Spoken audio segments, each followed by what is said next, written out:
Today we are going to discuss class 10th SST Social Science worksheet number 10। ये हमारी 29 जुलाई 2021 की worksheet रहेगी और आज की वर्कशीट भी काफ़ी इजी इंटरेस्टिंग रहने वाली है, जिसमें हम ज्योग्राफी का टॉपिक एग्रीकल्चर वो कंटिन्यू रखेंगे। लास्ट वर्कशीट में हमने समझा था एग्रीकल्चर क्या होती है, खेती क्या होती है, कृषि क्या होती है, ये हमने समझा और बात की थी टाइप्स ऑफ फार्मिंग की। क्लियर। आज हम एग्रीकल्चर को थोड़ा और जानेंगे और बात करेंगे मेजर क्रॉप्स की। इंपॉर्टेंट जो क्रॉप्स है वो कौन कौन सी है उनको हम समझेंगे। यहाँ पर एग्रीकल्चर की बात की जाए तो सीधी भाषा में कहें तो ये पौध पालन और पशुपालन का विज्ञान भी है और कला भी, आर्ट एंड साइंस बोथ है। पौध पालन भी किया जाता है, साथ ही साथ पशुपालन भी किया जाता है, और जहां पर ये दोनों चीजें की जाती है उसको बोलते हैं मिक्स्ड फार्मिंग। इंडिया में मेनली मिक्स्ड फार्मिंग ही की जाती है, यानी कि जहां पे पौध पालन है, जहां पर फार्मर फार्मिंग करते हैं, वहां पर पशुपालन भी वो साथ ही साथ करते हैं, और ये काफी ज्यादा मेहनत वाला काम होता है।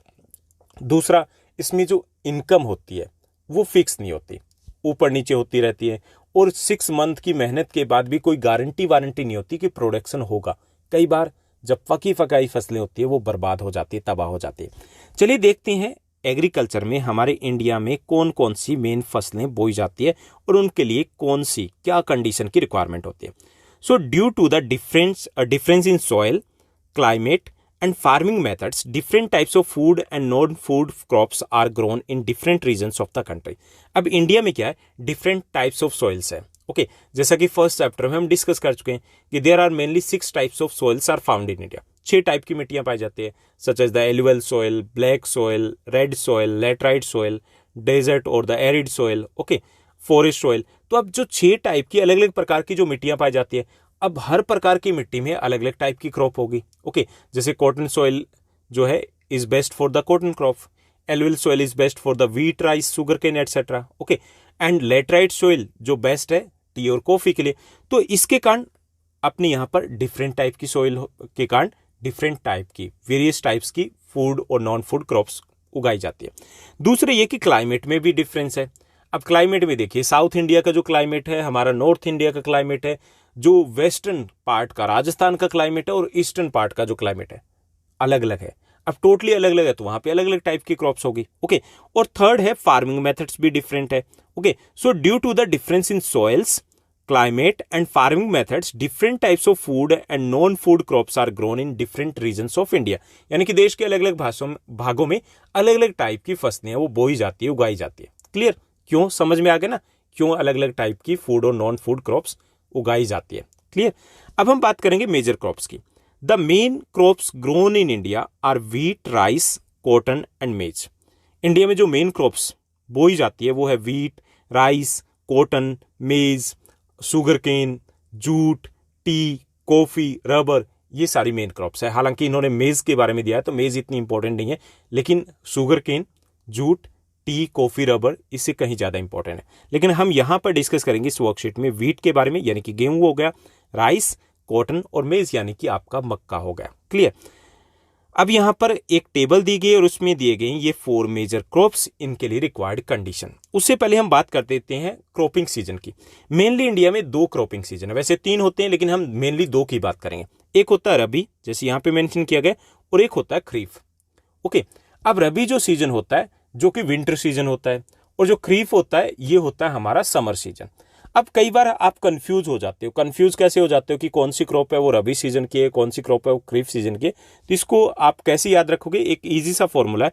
अगर हम इसको हिंदी में राइट करें रबी, ओके, तो इसमें 2 वर्ण है, र और बी, इससे मिला ना।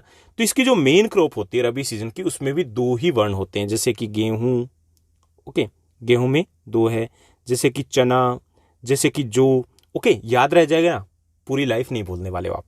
ऐसे ही जो खरीफ होता है, खरीफ जब लिखते हैं खैरीफ हिंदी में, ओके, तो इसमें 3 वर्ण है, खैरीफ है। तो इसकी जो मेजर क्रॉप्स होगी उसमें भी 3 ही वर्ण होंगे, जैसे कि कपास 3 हो गए ना, जैसे कि चावल 3 ही है, ओके, जैसे कि मक्का 3 ही है, ओके। तो ऐसे आप इजिली इनको समझ सकते हो। ओके, तो यहां पे हमने बात की कि क्रॉपिंग, मेन क्रॉपिंग सीजन है इंडिया में 2 है, रबी एंड खरीफ। इसके अलावा एक जायद भी होता है जिसके बारे में हम यहां पे डिस्कस नहीं करने वाले इस वर्कशीट में। अब बात करते हैं जो हमारी मेजर क्रॉप्स हैं। मेजर क्रॉप्स में सबसे पहले आती है व्हीट। ओके, तो वीट के लिए क्या क्या रिक्वायर्ड कंडीशंस रहेगी? वीट है वो एक फूड क्रॉप है, ओके, सबको पता है कि खाद्य फसल है, खाने के काम आती है, और इसके लिए टेम्परेचर चाहिए 10 degree Celsius to 25 degree Celsius, 10 to 25 degree Celsius temperature की रिक्वायरमेंट होती है, क्योंकि इसकी बुआई होती है नवंबर दिसंबर के आसपास, तब टेम्परेचर इतना रहता है। और जब कटाई होती है, इसकी हार्वेस्टिंग होती है इन मार्च, एंड ऑफ मार्च और अप्रैल, एंड ऑफ मार्च में नहीं होता, अप्रैल में होता है, in the beginning of the April, तो वहां पे टेम्परेचर थोड़ा बढ़ जाता है। तो इसलिए हम यहाँ पे मेंशन करेंगे 10 to 25 degree Celsius temperature ideal रहता है इसके लिए। क्लियर? ऐसा नहीं कि फिक्स है, ऊपर नीचे हो सकता है, लेकिन आइडियल ये रहता है। उसके बाद बात की जाए टाइप्स ऑफ क्रॉप्स की, this is a crop, rabi crop है, ये रबी सीजन की क्रॉप है। बात की जाए सोयल की, alluvial soil is best for the wheat crop. Wheat के लिए जो बेस्ट सोयल है वो है एलुवियल सोयल, जलोढ़ मिट्टी में अच्छी होती है। बात करें रेनफॉल की तो ज़्यादा रिक्वायरमेंट नहीं होती, 50 टू 75 सेंटीमीटर रेनफॉल है वो इसके लिए काफ़ी होता है। It needs 50 to 75 centimetre rainfall. बात करें क्लाइमेट की तो यहाँ पे कंफ्यूज नहीं होता, नहीं होना, बिल्कुल भी नहीं होना आपको। ट्रॉपिकल एंड सब ट्रॉपिकल क्लाइमेट सभी में मेंशन कर देना, क्योंकि इंडिया की जो क्लाइमेट है वो या तो ट्रॉपिकल है या सब ट्रॉपिकल है, और ये जो फसलें हैं दोनों ही क्लाइमेट में होती है। अपनी इंडिया की जो फसलें हैं ट्रॉपिकल में बोई जाती है, कुछ अलग वैरायटीज होती है, जबकि सब ट्रॉपिकल में थोड़ी सी अलग वैरायटीज होती है। लेकिन पूरी कंट्री में साउथ में जो फसल होती है वही ऑलमोस्ट नॉर्थ के पार्ट में भी हो रही है। ओके, फ्रूट्स को छोड़ दिया जाए तो। क्लियर? तो ये ट्रॉपिकल और सब ट्रॉपिकल दोनों टाइप के क्लाइमेट में होती है। और मेजर एरियाज की बात करें तो UP is the largest producing state of wheat. Okay, wheat का सबसे बड़ा जो स्टेट है, जो उत्पादक राज्य है वो है UP. And other important producing states रहेंगे पंजाब, हरियाणा, मध्य प्रदेश, बिहार, राजस्थान, यानी कि यहाँ पर भी गेहूं की फसल, वीट की फसल है, उसका उत्पादन होता है। क्लियर? यहाँ तक समझ में आ गया। अब बात करेंगे राइस की। Rice is also a food crop, ये भी एक फूड क्रॉप है, और इसके लिए टेम्परेचर चाहिए मोर देन 25 डिग्री सेल्सियस। जितनी भी खरीफ की फसल होती है उसके लिए आप सेम ये लिख सकते हो, क्योंकि खरीफ की फसल में यानी कि समर सीजन की क्रॉप, और उसमें टेम्परेचर अपने यहाँ पे 25 डिग्री सेल्सियस से नीचे तो साउथ इंडिया के कुछ पार्ट्स में रहता है, बाकी कहीं नहीं रहता। ओके, हिमालयन में तो ये फसलें होने से रही, तो बाकी जो रेस्ट ऑफ द पार्ट है, मेजर जो स्टेट्स हैं, वहाँ पर यही जो अगर क्रॉप बोई जा रही है तो वहाँ पर टेम्परेचर यही रहेगा, तो आप ये मेंशन कर सकते हो। सो राइस की बात की जाए तो temperature it needs more than 25 degree Celsius temperature, और यूं कह सकते हैं कि मोर than 25 degree Celsius temperature is ideal for rice crop. बात की जाए क्रॉपिंग सीजन की, खरीफ क्रॉप है ये। और सॉइल की बात करें, alluvial soil is best for the rice, wheat, sugar cane, jute, उन सभी के लिए एलुवियल सॉइल ही बेस्ट होती है। देन रेनफॉल की बात की जाए तो इसके लिए काफ़ी पानी की जरूरत होती है, so it needs more then 100 centimetre rainfall की नीड होती है। अगर इतनी बारिश ना हो तो क्या होगा, तो हमें इरीगेशन की नीड होगी। क्लाइमेट ट्रॉपिकल सब ट्रॉपिकल दोनों में ही होती है ये। और एरिया की बात करें तो प्रोडक्शन की बात करें, West Bengal is the largest rice producing state, सबसे ज़्यादा वेस्ट बंगाल में होता है राइस। उसके बाद अदर इंपॉर्टेंट जो स्टेट्स है वो है पंजाब, हरियाणा, आंध्र प्रदेश, असम, यूपी, बिहार, झारखंड, वहाँ पर भी राइस का प्रोडक्शन किया जाता है। क्लियर? उसके बाद नेक्स्ट जो हमारी क्रॉप है that is the cotton. Cotton is a fibre crop, fibre समझते हो, रेशेदार फसल है, इससे रेशा निकलता है जिससे कपड़ा बनता है। ओके, तो cotton is a fibre crop and it needs more than 30 degree Celsius temperature, 30 degree से ज़्यादा होना चाहिए। अब गर्मियों में जैसे जून में भी ये फसल खड़ी होती है, जुलाई में भी खड़ी होती है, तो 30 डिग्री से नीचे तो टेम्परेचर होता ही नहीं। पंजाब, हरियाणा, यूपी की बात करें या राजस्थान की बात करें तो ओके, तो it needs more than 30 degree Celsius temperature and this is the kharif crop है ये। Soil black and alluvial soil both are best for this crop, लेकिन ब्लैक है वो सर्वोत्तम होती है, सबसे अच्छी होती है, इसीलिए ब्लैक सोयल को हम कॉटन सोयल भी बोलते हैं। रेनफॉल की बात की जाए, it needs 50 to 100 centimetre rainfall, काफ़ी रहती है, थोड़ी बारिश से भी काम चलता है।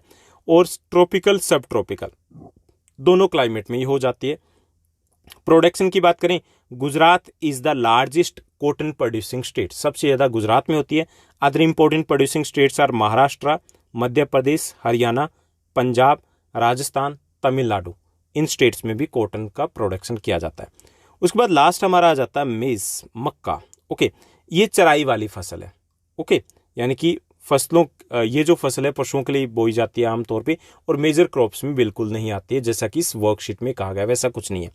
मेज है, इसके लिए टेम्परेचर की बात की जाए 21 degree Celsius to 27 degree Celsius ideal रहता है। अगर आप जनरल मेंशन करो तो it needs more than 25 degree Celsius temperature इसको जरूरत होती है। ये भी खरीफ की क्रॉप है और alluvial soil is best for this crop. और इसके लिए बात की जाए रेनफॉल की, it needs 50 to 100 centimetre rainfall इसके लिए होनी चाहिए। और ये डिफरेंट टाइप ऑफ क्लाइमेट्स यानी कि ट्रॉपिकल, सब ट्रॉपिकल, किसी भी टाइप की क्लाइमेट है उसमें ये हो जाती है, अलग अलग वैरायटीज होती है। प्रोडक्शन की बात करें, कर्नाटका, यूपी, बिहार, मध्य प्रदेश, आंध्र प्रदेश, ये मेजर मेज प्रोड्यूसिंग स्टेट्स हैं। तो ये थी हमारी आज की वर्कशीट जिसमें हमने कुछ मेजर क्रॉप्स के बारे में समझा। आई होप सब कुछ क्लियर हो गया होगा। अब हम सेकंड सेगमेंट की बात करते हैं और बात करेंगे हमारे क्वेश्चंस की। 3 easy questions are given. First जो हमारा क्वेश्चन दिया गया, write a short note on any rabi crop in India. India की कोई भी एक रबी क्रॉप के ऊपर नोट लिखना है। यहाँ पे रबी की बजाय पहला आप खरीफ क्रॉप कर लीजिए। ओके, ये पहले मैंने खरीफ क्रॉप कर दिया, तो right A short note on any kharif crop in India. ठीक, सेकंड में हम रबी डिस्कस करेंगे। राइटिंग जहाँ पे टाइपिंग एरर हो गया। ओके, तो right A short note on kharif crop in India. एक खरीफ क्रॉप है उसके ऊपर नोट लिखना है। तो कॉटन क्या है? Cotton is a kharif crop. Clear? तो सबसे पहले हम इंट्रोडक्शन देंगे। Cotton is a kharif crop and it is A fibre crop. ये क्या है? खरीफ क्रॉप और ये एक फाइबर क्रॉप है यानी कि रेशेदार फसल है। रिक्वायर्ड अगर कंडीशन की बात की जाए तो रिक्वायर्ड कंडीशन में रहेगा इसके लिए temperature, it needs 30 to 40 degree Celsius temperature की नीड होती है यानी कि ये आइडियल रहता है। सोयल की बात करें, black and alluvial soil both are best for this crop. Cotton के लिए दोनों ही मिट्टियाँ अच्छी होती है। रेनफॉल की बात करें, it needs 50 to 100 centimetre annual rainfall की रिक्वायरमेंट होती है। लैंड इसके लिए फ्लैट या प्लेन चाहिए यानी कि समतल जमीन चाहिए। समतल क्यों चाहिए? बारिश अपने यहाँ पे कोई गारंटी वारंटी नहीं होती, कम हुई तो क्या करेंगे? इरिगेशन करेंगे। तो समतल जो जमीन होती है वहीं पे इसकी कृषि की जाती है। लेबर की बात करें, it is a labour intensive crop है। लेबर इंटेंसिव मतलब बहुत ज़्यादा मेहनत की जरूरत होती है। जो पौधा होता है उसके कॉटन लगती है, उसको हाथ से निकालना होता है, मशीनों का काम नहीं हो सकता। तो ये एक लेबर इंटेंसिव क्रॉप्स है, इसलिए जहाँ पर पॉपुलेशन ज़्यादा होती है उन्हीं स्टेट्स में इसकी फार्मिंग की जाती है। प्रोडक्शन की अगर बात करें तो प्रोडक्शन में Gujarat is the largest cotton producing state है। गुजरात है वो फर्स्ट रैंक पर है। Other major producing states are Maharashtra, Madhya Pradesh, Punjab, Haryana, Rajasthan etcetera, वहाँ पर भी इसका प्रोडक्शन होता है। उसके बाद जो सेकंड क्वेश्चन दिया गया उसमें हम डिस्कस करेंगे, right a brief essay on any one rabi crop. Okay, यहाँ पे हम रबी क्रॉप को डिस्कस करेंगे क्योंकि हिंदी मीडियम में आगे पीछे दिया गया था, मैंने उसी के अकॉर्डिंग आपका यहाँ पर भी मेंशन कर दिया। तो यहाँ पे हमें एक रबी क्रॉप मेंशन करनी है। ठीक, तो रबी क्रॉप है हमारी वीट। ओके, वीट क्या है? हमारी रबी क्रॉप है। तो wheat is a rabi season crop है and it is a food crop. ये हमारी क्या है? यहाँ पे आप वीट करोगे, wheat is a rabi season crop है और ये हमारी फूड क्रॉप है, खाद्य फसल है ना। इसके लिए रिक्वायर्ड कंडीशन की अगर बात की जाए तो इसके लिए रिक्वायर्ड कंडीशन रहेगी, टेम्परेचर रहेगा यहाँ पर 10 to 25 degree Celsius. Soil, alluvial soil is best for this crop. और रेनफॉल की बात की जाए तो 50 to 75 सेंटीमीटर रेनफॉल की रिक्वायरमेंट होती है। लैंड इसके लिए भी फ्लैट या प्लेन चाहिए क्योंकि बारिश है वो विंटर में नहीं होती है, रबी सीजन में नहीं होती है, तो इरिगेशन की रिक्वायरमेंट होती है। ओके, लेबर, ये लेस लेबर इंटेंसिव क्रॉप है यानी कि लेबर की रिक्वायरमेंट इसमें कंपेरेटिवली कम होती है क्योंकि सारा काम मशीनों से होता है। ओके, प्रोडक्शन की अगर बात की जाए इसमें तो हमें प्रोडक्शन भी राइट डाउन करना है इसमें। तो UP is the largest wheat producing state and other important जो वीट प्रोड्यूसिंग स्टेट्स हैं वो रहेंगे मध्य प्रदेश, पंजाब, हरियाणा, बिहार, राजस्थान एटसेट्रा। ओके, उसके बाद हमारा थर्ड क्वेश्चन देखेंगे। थर्ड हमारा क्वेश्चन रहेगा, which crop have you taken in your meal today, name them. आपने कौन सी फसलें आज अपने खाने में ली है, उनके नेम हमें मेंशन करने। तो वीट और राइस आपने जरूर लिया होगा, या तो वीट चपाती खाई होगी या फिर राइस लिया होगा, वो मेंशन कर दोगे। सेकंड, ग्राम, अगर आपने दाल लिया, जैसे मैंने लिया तो दाल, ग्राम, चने की दाल थी तो मैंने ग्राम में यहाँ पे मेंशन कर दिया। थर्ड, आपने ओनियन लिया, ये भी एक क्रॉप है। ओके, तो आप मेंशन कर सकते हो जो कुछ भी आपने अपने खाने में आज लिया। तो ये थी हमारी आज की एक और इजी वर्कशीट। आई होप सब कुछ अच्छे समझ में आया होगा। अगर ये वीडियो अच्छी लगी, सही में भी अच्छी लगी, तो आप इस वीडियो को लाइक करने के साथ साथ शेयर जरूर कीजिएगा। काफ़ी सारे स्टूडेंट्स हैं वो शेयर करते हैं, आप भी उसको ज्वाइन कीजिए। मुझे अच्छा लगेगा, आपको भी अच्छा लगेगा। Thank you, bye bye, have a nice day.